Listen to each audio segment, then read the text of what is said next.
Colourful قسم کے پنڈت صاحب ہیں, انہوں نے بیان کیا, میں نے فیس بک پہ سنا ان کا بیان, بھگوان ہوا میں معلق ہوتا ہے, یہ دیکھ رہے ہیں, یہ نہیں دیکھ رہے کہ اس کے سامنے صبح دودھ رکھا تھا, شام کو ویسے کا ویسے ہی اٹھا لیا. تو یہ سوال پنڈت جی سے پوچھا گیا تو انہوں نے فرمایا کہ جیسے خوشبو جب ہم سونگھتے ہیں تو گلاب کے پھول کا ویٹ کم نہیں ہوتا, لیکن اس سے ہم فائدہ پورا اٹھا رہے ہیں, تو ایسے ہی بھگوان جو ہے وہ دودھ, پراٹھے, انڈے جو بھی رکھو اس سے فائدہ اٹھا لیتا ہے, لیکن وہ انڈے کم بولتے کیوں نہیں بھائی, نہیں ہوتے. یہ رپورٹ ہے, ان کی رپورٹ ہے یہ.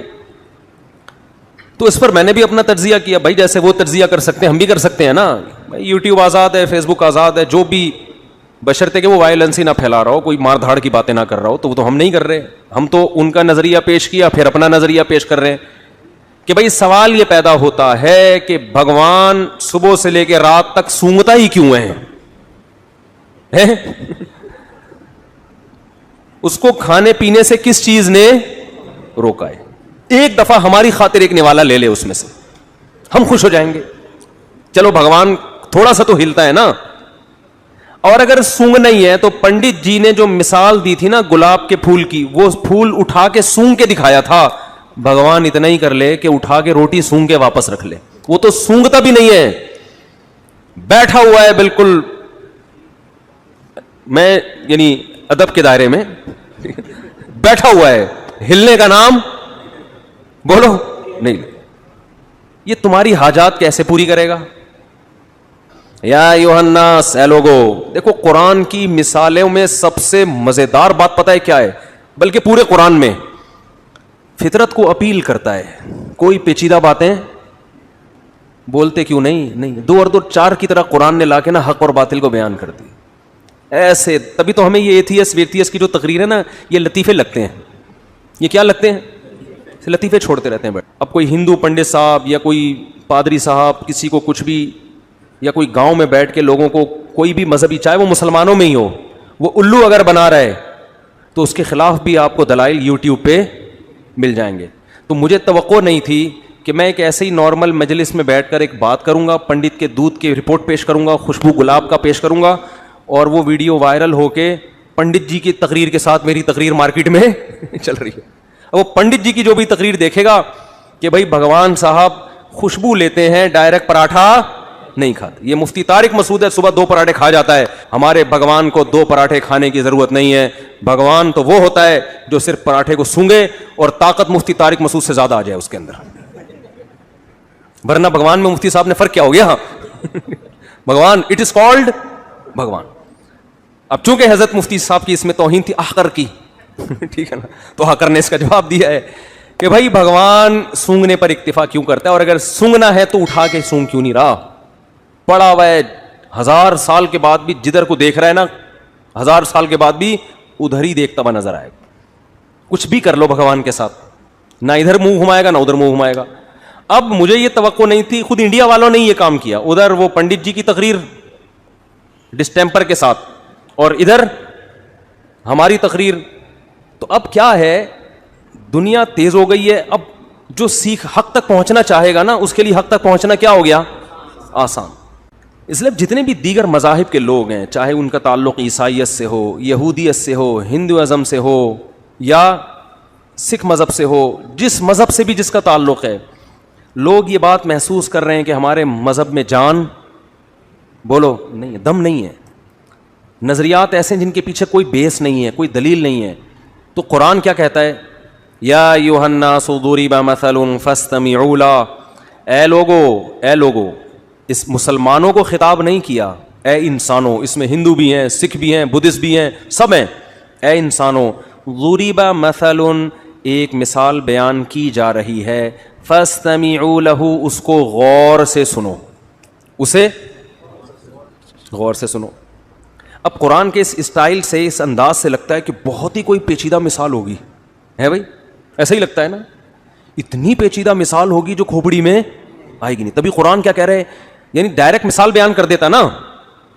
بھائی ہم جب کسی کو کوئی بات سمجھا رہے ہوتے ہیں تو تمہید باندھنے کی ہمیں ضرورت نہیں ہوتی, ہم ڈائریکٹ مثال پہ آ جاتے ہیں. فار ایگزامپل کہہ دیتے ہیں نا, لیکن جب مثال پیچیدہ ہو, مشکل ہو, تو پھر ہم پہلے ایک تمہید قائم کرتے ہیں. ارے بھائی ذرا رکو, میں تمہیں ایک مثال سے بات سمجھاتا ہوں. یعنی مثال دینے سے پہلے یہ جملہ لے کر آئیں گے تاکہ اس کے کان کھڑے ہو جائیں. قرآن بھی کہتا ہے یا ایھا الناس, اے لوگو, ضُرِبَ مثل, ایک مثال بیان کی جا رہی ہے. قرآن یہ نہیں کہہ رہا میں بیان کر رہا ہوں. کیوں؟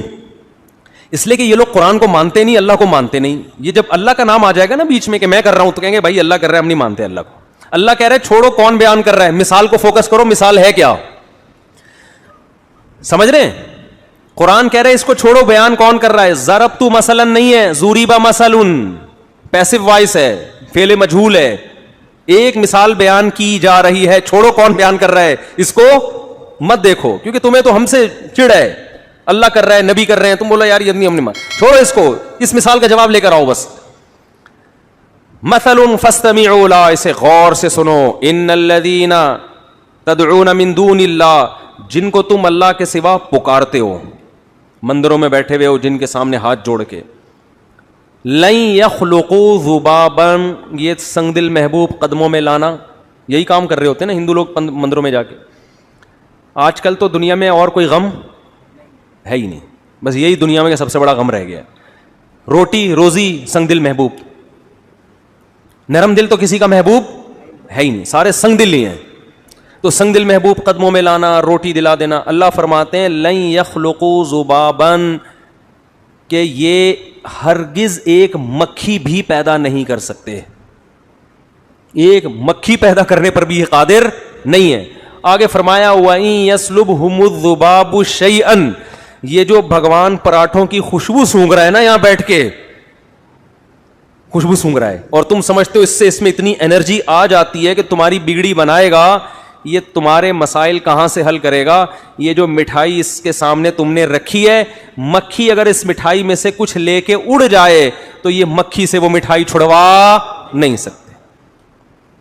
جو بھگوان مکھی سے مٹھائی نہ چھڑا سکے, وہ جیل سے پولیس سے تمہارا قیدی کہاں سے چھڑائے گا. وہ اس لیے بھی جا رہے ہوتے ہیں ہمارا بھائی جیل میں چلا گیا ہے, پولیس والوں سے بھگوان ہمارے بھائی کو بولو بچا لو. کانسیپٹ ہے بھائی, ہم کسی کا, ہمارا ایک نظریہ ہم اس کو پیش کر رہے ہیں نا, قرآن کی آیت ہے یہ. فاستمعوا له ضعف الطالب والمطلوب, فرمایا جو عبادت کرنے والا وہ بھی کمزور, جس کی جا رہی ہے وہ بھی کمزور, دونوں کمزور ہیں, تو مسائل حل نہیں ہوں گے. مسئلے حل ہوتے ہیں کمزور جب طاقتور سے رابطہ کرتا ہے. اس پہ جو یہاں تک تو ہندوؤں کا مسئلہ حل ہو گیا, اس پہ لبرل لوگ آگے آ جاتے ہیں, کہتے ہیں اچھا وہ لبرل لوگ جو ہے نا, جو ایتھیس قسم کے, جو لبرلزم میں انتہا کو پہنچے ہوئے ہیں, وہ پھر یہاں کے مسئلہ کھڑا کرتے ہیں. کہتے ہیں جو اعتراض ہندوؤں پہ ہوتا ہے, ہندوؤں کے بھگوان پہ, وہی اعتراض ہمیں مسلمانوں کے بولو خدا پر بھی ہوتا ہے. آپ کہہ رہے ہو کہ دونوں کمزور, دونوں بگڑی نہیں بناتے, تو تمہارا خدا کون سا تمہاری مدد کرتا ہے؟ خدا کو بولو یہ کر دے, کرے گا ہے بھائی؟ ابے کیا ہو گیا؟ وہ کہتے ہیں اچھا ٹھیک ہے, پھر تم خدا سے بولو نا یہ کر دے, یہ کر دے, یوں کر دے, فلاں کر, تو ہو رہا ہوتا ہے. ایک ایتھیس نے اعتراض کیا ہے کہ وہ کمنٹس میں کیا ہوا تھا کہ میں تو خدا سے کہہ رہا ہوں کہ اگر تو ہے تو مجھ پہ آسمانی بجلی گرا دے, معاذ اللہ. تو وہ تو کوئی نہیں گرا رہا, وہ تو اس کا مطلب جیسے ہندوؤں کے بھگوان غلط ہیں, وہ کچھ نہیں کر سکتے, معاذ اللہ جو اصل خدا ہے جس کو مسلمان کہتے ہیں وہ بھی نہیں ہے. سمجھ میں آ رہی ہے بات کہ نہیں آ رہی ہے؟ اس کا جواب یہ ہے کہ ہم جس خدا کے ماننے والے ہیں نا, وہ بہت کچھ کر کے دکھا چکا ہے, اسے اپنے ثبوت کے لیے مزید کچھ دکھانے کی ضرورت نہیں ہے.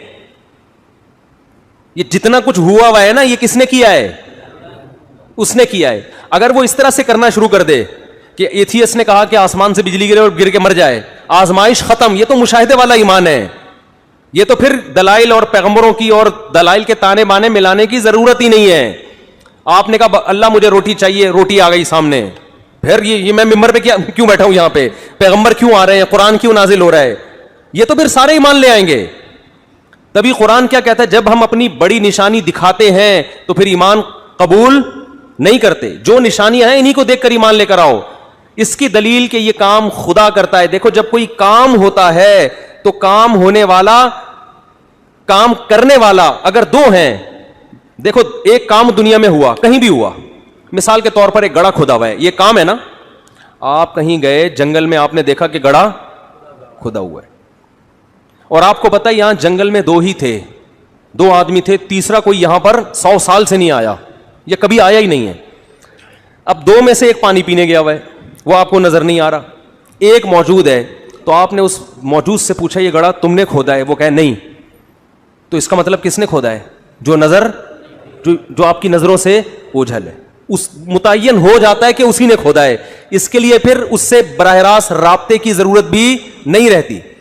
ایتھیسٹ کیا کہتے ہیں کہ چونکہ اب دیکھو دنیا میں بہت گڑھے کھدنے سے زیادہ عجیب عجیب کام ہو رہے, پوری زمین بن گئی, پورا سورج بن گیا اتنا بڑا,